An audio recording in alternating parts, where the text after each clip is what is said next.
Assalamualaikum Ibu. Waalaikumsalam. Ini dengan Ibu siapa?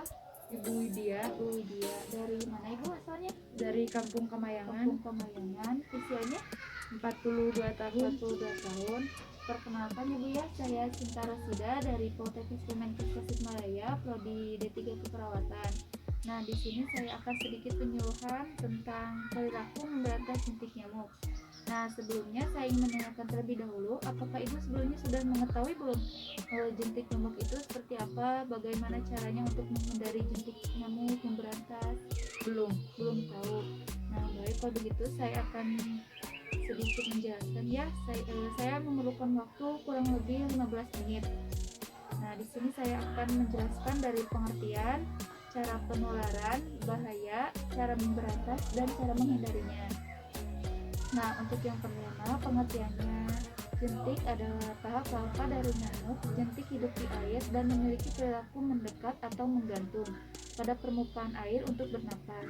Nah, jentik menjadi sasaran dalam pengendalian populasi nyamuk yang berperan sebagai faktor penyakit menular melalui nyamuk seperti malaria dan demam berdarah. Nah, untuk yang kedua, cara penularannya.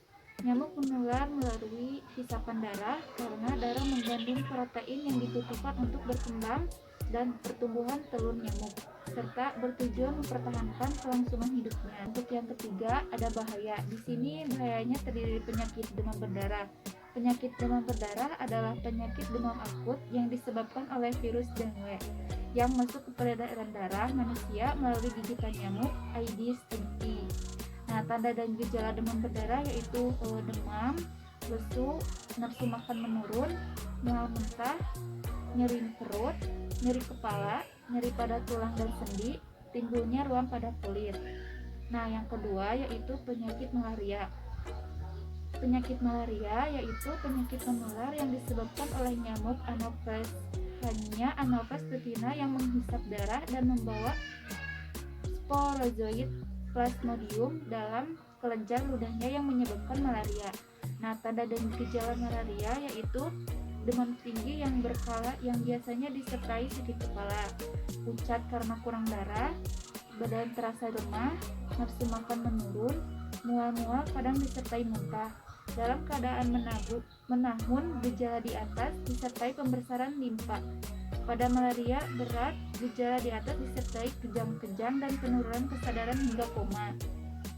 Pada anak-anak makin muda usia, makin tidak terlihat gejalanya, tapi yang menonjol adalah diare, mencret, dan pucat karena kurang darah atau anemia.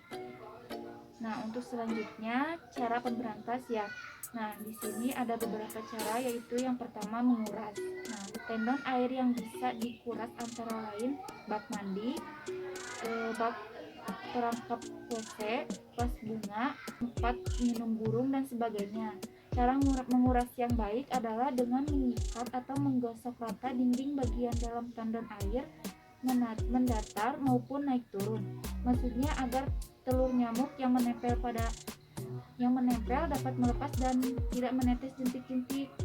Nah, yang kedua yaitu dengan cara menutup. Nah, menutup ini ada dua jenis ya, yaitu ada menutup tendon dengan rapat agar air yang disimpan tidak ada jentiknya, baik itu gentong, dum, dan sebagainya. Yang kedua yaitu menutup tendon agar tidak terisi air. Misalnya, tongkok bambu dapat ditutup dengan pasir atau tanah sampai penuh. Sedangkan untuk ban, aki, dan sebagainya dapat ditutupi dengan plastik agar tidak kemasukan air atau dimasukkan karung agar tidak tersentuh nyamuk. Nah, yang ketiga yaitu dengan menguras.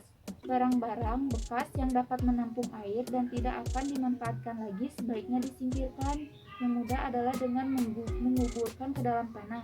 Contohnya barang bekas yang perlu dikubur seperti gelas, ember, piring pecah, kaleng-kaleng, dan sebagainya.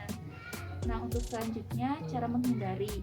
Yang pertama, menggunakan kelambu ketika tidur, memakai obat yang dapat mencegah gigitan nyamuk, misalnya obat nyamuk. Menghindari kebiasaan menggantung pakaian di dalam kamar. Nah, selanjutnya mengupayakan pencahayaan dan ventilasi yang baik, memperbaiki saluran dan talang air yang rusak, menaburkan larvasida atau bubuk pembunuh jentik di tempat yang sulit dikuras. Selanjutnya menanam tumbuhan pengusir nyamuk seperti lavender. Nah, bagaimana Ibu? Sudah mengerti, dapat dipahami enggak? Dapat. Nah, sebelumnya ada yang ingin ditanyakan enggak, Bu? Saya ingin bertanya, bagaimanakah cara untuk membasmi jentik nyamuk di selokan sekitar rumah? Di sekitar rumah. Nah, untuk membasmi jentik di sekitar selokan rumah yaitu bisa dengan cara Ibu bisa dengan cara membersihkannya agar airnya itu terus mengalir ya Bu ya.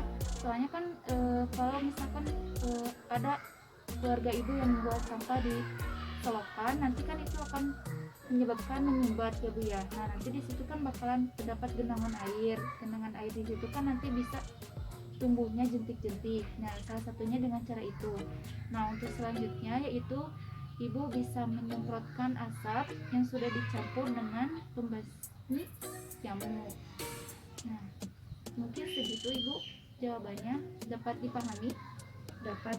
Terima kasih. Ya. Nah, sekarang untuk kesimpulannya yaitu jentik adalah tahap larva dari nyamuk. Jentik ini yaitu faktor penyakit menular yang melalui nyamuk yang bisa menyebabkan demam berdarah atau malaria. Nah, nyamuk ini menular melalui hisapan darah karena darah di situ banyak mengandung protein yang untuk menumbuhkan atau berkembangnya nyamuk. Nah, Ibu, di sini saya mempunyai leaflet ya untuk Ibu. Di sini kan sudah tertera ada definisi, dampak dan cara pencegahannya. Nah, nanti Ibu bisa dibaca ya.